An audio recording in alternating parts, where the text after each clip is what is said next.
അടുപ്പാണ്. ഈ അടുപ്പിൽ തീയൊക്കെ കെടാറായി കഴിഞ്ഞ് കഴിഞ്ഞാൽ അത് ആളെ കത്തിക്കാൻ വേണ്ടിയിട്ട് നമ്മുടെ നാട്ടിൽ പെട്രോൾ അതേപോലെ മണ്ണെണ്ണ അതൊക്കെ ഒഴിക്കും. പക്ഷേ ഇതെന്താണെന്ന് വെച്ച് കഴിഞ്ഞാൽ ഇത് കാട്ടിൽ കിട്ടുന്ന മരമാണ്. ഇതിന്റെ സ്മെല്ല് എനിക്കിപ്പോൾ ജലദോഷമായതുകൊണ്ട് സ്മെല്ല് എനിക്ക് കിട്ടില്ല. പക്ഷേ എന്തോ ഏറെക്കുറെ സ്മെല്ല് കിട്ടിയത് കർപ്പൂരത്തിന്റെ സ്മെല്ല് എനിക്ക് കിട്ടുന്നത്. ഇത് ഇപ്പോൾ ഒരു ഇത്ര മുതൽ ചെറിയ പീസ് ഇട്ടാൽ മതി, അധികം തരണ്ട. ഇത്ര മുതൽ ചെറിയ പീസ് ഇട്ട് കഴിഞ്ഞാൽ ഇതിന്റെ ആളി കത്തും. ഞാനിത് പറഞ്ഞ് ഇട്ട് നോക്കുന്നുണ്ട്, കത്ത് നോക്കാൻ കാണിച്ചു തരാം.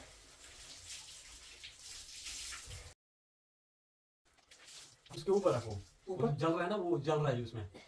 इधर हाँ, इसकी जरा हल्के से लगा, उसका टच करो। ഞാനിട്ട ശരിയാവുന്നില്ല കേട്ടോ. കത്തുന്ന ചെറിയൊരു സാധനം കത്തിയതാ, പെട്രോളിനെക്കാട്ടിലും പവറാ. ഇതൊന്നും നമ്മളെ നാട്ടിൽ കിട്ടുന്നൊന്നുമില്ല.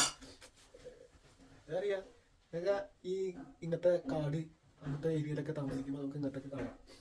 ഞാൻ പെട്രോൾ പറയുമ്പോൾ ഞാൻ ആദ്യം വിചാരിച്ചല്ലോ ഇത് പെട്രോളിൻ്റെ അകത്ത് മുക്കി വെച്ചിട്ട് എടുത്തിട്ട് ഇതിലേക്ക് ഇടണമെന്നാണ് വിചാരിച്ചത്. പിന്നെയാണ് മനസ്സിലായി ഇത് കാടിൻ്റെ അകത്ത് കിട്ടുന്നൊരു മരമാണ്. നല്ല സ്മെല്ല് കിട്ടും.